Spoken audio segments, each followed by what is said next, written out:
গতকাল থেকে ডিভিসি জল ছাড়ার ফলে জগৎবল্লভপুরের কানা দামোদরের জলস্তর বেড়েছে।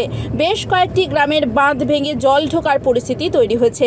যদুপুর ও বাকুল এলাকার একমাত্র যাতায়াতের রাস্তাটির ওপর দিয়ে বইছে জল, যার ফলে সাধারণ মানুষকে সমস্যার মধ্যে পড়তে হচ্ছে। হাফেজপুর এলাকায় বাঁধ ভাঙার পরিস্থিতি তৈরি হয়েছে। গ্রামে জল ঢুকতে শুরু করেছে ইতিমধ্যেই।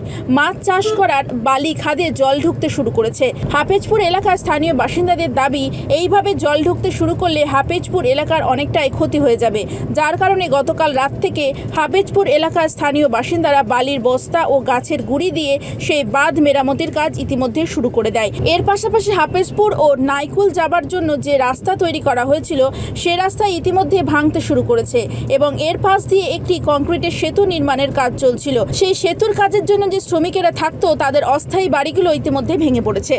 হঠাৎ জল ছেড়ে দেওয়ার জন্য এটা পরিস্থিতিটা হয়েছে। একটু বাঁধের একটু ক্ষয়ক্ষতির দিকে গেছে, তো আমাদের প্রশাসন ভালো আমাদের ঘরে সাহায্য করছে।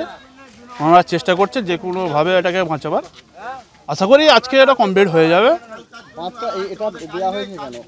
এই বাঁধটা দেওয়া হয়েছে একটাই কারণে, এটা রাস্তা তৈরি করা হয়েছিল এই সাইড দিয়ে যাওয়ার জন্য। আর এটা তো বড় বড় খাত আছে, তো খাতটাকে বাঁচাবার জন্য বালি খাত আছে, মাছ আছে, তো সেটাকে বাঁচাবার জন্য বা গ্রামের লোক যা আশা করছিল নাইকুলির সাথে সঙ্গে জগৎবল্লভপুর 1 আর পাঁতিখাল গ্রাম পঞ্চায়েত, এটা হচ্ছে আমাদের এক যা আশা হয়। তো হাসপাতালে যাওয়ার রাস্তাও আছে, তো সেইটাকেই যাচ্ছিলো। সেটা একটু ওয়ার্ড পুরো জল এসে যাওয়ার কারণে একটুখানি বাঁধের ক্ষয়ক্ষতি হয়েছিল।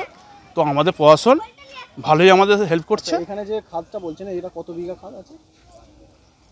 মিনিমাম তো 15-16 বিঘা তো হবেই টোটাল।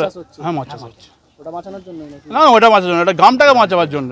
আচ্ছা, এই বাঁধটা ভেঙে গেলে এদিকটা পুরো এটা হাফেজপুর শিবানন্দবাড়িটা একটু ক্ষয়ক্ষতি হয়ে যাবে, সেই জন্যই প্রশাসন ভালো এ করছে আমাদের।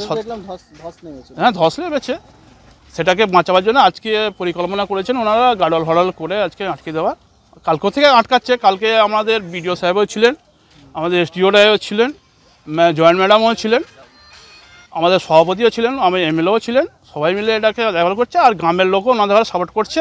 যতটা পারা যায় মাটি ফাটি দিয়ে প্যানা সাফ করে এটাকে আটকাবার জন্য চেষ্টা করছে। প্রত্যেক বছরই কি এরকম হয়? হ্যাঁ, প্রায় সময় এরকম হয়। সেরকম হয়, কারণ এলিগেশন দপ্তর থেকে এর আগে গাডল করে দিয়েছিল।